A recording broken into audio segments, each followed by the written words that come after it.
Hello viewers, Namaste. This is Dr. Kavya, fertility expert, 49 Hospitals, Vizag branch. Egg freezing ante enti? ఎవరెవరు వాళ్ళ ఎగ్స్ని తొందరగా preserve అనేది చేసుకోవాలి. ఎగ్ ఫ్రీజింగ్ ద్వారా ఆడవాళ్ళకి జరిగే మంచి ఏంటి, దీని గురించి మనం వివరించుకుందాం.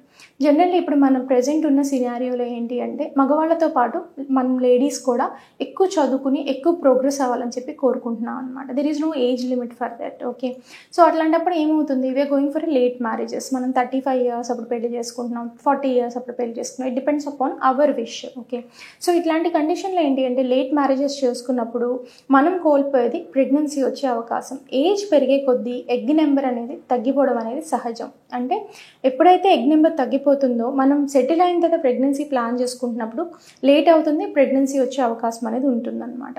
సో ఇట్లాంటి కండిషన్లో మనం చేయాల్సింది ఏంటి అంటే ఊసైడ్ ప్రిజర్వేషన్. అసలు ఊసైడ్ ప్రిజర్వేషన్ అంటే ఏంటి, ఎవరెవరికి చేస్తారు?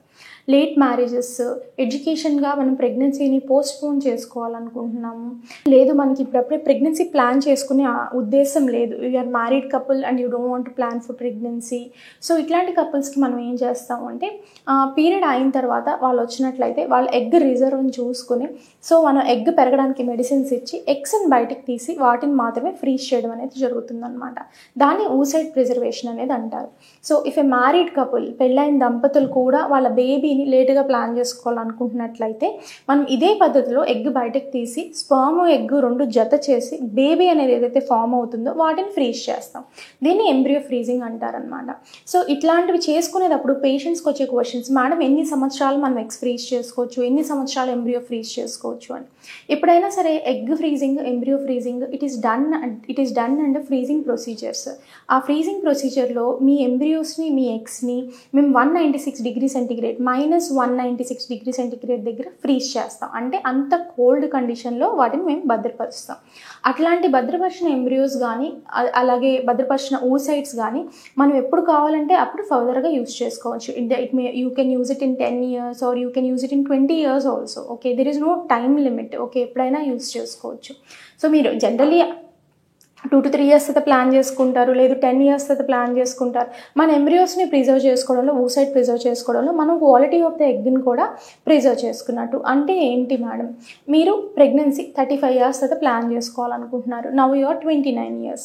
సో ఎగ్ ప్రిజర్వేషన్ చేయడం ద్వారా మీ ఎగ్ ఏదైతే ఏజ్ ఉందో అది 29 years ఉంటుంది. If you are planning for 35 years ఓజ్ ప్రెగ్నెన్సీ, మనం అప్పుడు ప్లాన్ చేసుకుంటున్నట్టు ఏంటంటే ఎగ్ మనతో పాటే ఏజ్ అవుతూ ఉంటుంది. దానివల్ల ఏంటి, క్రోమోజోమల్ అబ్నార్మాలిటీస్ 35 సంవత్సరాలు దాటిన వాళ్ళకి ఎక్కువ వచ్చే అవకాశం ఉంటుంది. సో అది బేబీకి వెళ్ళే అవకాశం ఉంటుంది, అలాగే ప్రెగ్నెన్సీలో ప్రాబ్లం అయ్యే అవకాశం ఎక్కువ ఉంటుంది. యంగర్ ఏజ్లో ఎగ్ ఫ్రీజింగ్ చేసుకోవడం ద్వారా ఏంటి అంటే ఎగ్ క్వాలిటీ బాగుంటుంది, క్రోమోజోమల్ అబ్నార్మాలిటీస్ అనేవి బేబీకి వెళ్ళే అవకాశం అనేది తక్కువ ఉంటుంది అనమాట. So these are the advantages. ఇంకొంతమంది ఎంబ్రియో ఫ్రీజింగ్స్, ఎగ్ ఫ్రీజింగ్ చేసుకుంటారు.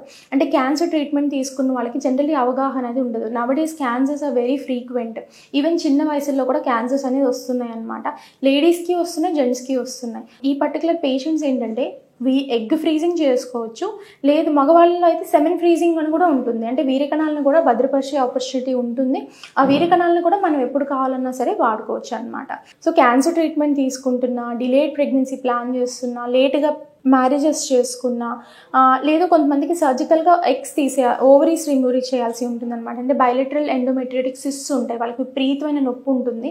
వాళ్ళకి ఏంటంటే సిస్ట్ తీసిస్తే కానీ వాళ్ళు నొప్పి నుంచి సర్వైవ్ అవ్వలేరు. సో అట్లాంటి పేషెంట్స్కి కూడా ఎగ్ ఫ్రీజింగ్ కానీ ఎంబ్రియో ఫ్రీజింగ్ కానీ చేసుకోవడం ద్వారా వాళ్ళు బెనిఫిట్ అయ్యే అవకాశం అనేది ఉంటుందన్నమాట. సో ఈ పర్టికులర్ పద్ధతులు అనేవి న్యూర్ టెక్నాలజీస్ యూజ్ చేసి, అన్ని ఎక్కువ టెక్నాలజీ యూజ్ చేసి మనం వీటిని ఫ్రీజ్ చేయడం అనేది జరుగుతుంది. ఖచ్చితంగా ఈ న్యూర్ టెక్నాలజీస్ అనేవి మనకి భవిష్యత్తులో ఉపయోగపడతాయి అన్నమాట. ఇవి మీరందరూ తెలుసుకుని ఉండాలని చెప్పేసి నేను ఆశిస్తున్నాను. Thank you verse.